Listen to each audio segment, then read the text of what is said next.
Merci d'abord de m'avoir invité pour représenter le Parti socialiste à la commémoration du génocide des Tutsis du Rwanda. Je voudrais d'abord vous dire que d'être ici, ça m'inspire une très grande humilité. Humilité au souvenir des victimes, humilité face aux survivants qui sont ici et qui témoignent.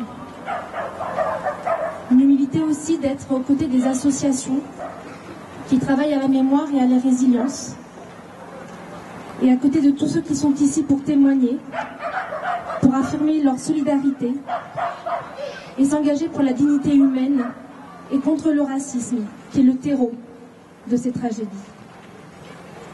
Je suis ici pour vous dire que je m'inscris dans ces combats.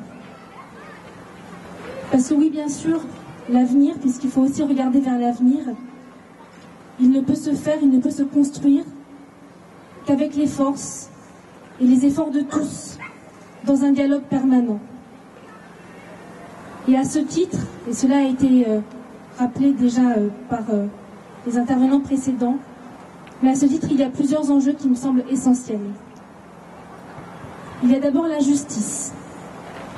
Et je pense que, enfin plus on l'a rappelé déjà, on peut saluer les premiers effets, les premiers engagements de la justice française ces derniers temps, qui s'engage dans la poursuite de responsables du génocide qui sont sur ce territoire, et dans l'activation du pôle judiciaire sur les crimes contre l'humanité au tribunal de Paris. Il faudra, oui, que la justice aille jusqu'au bout.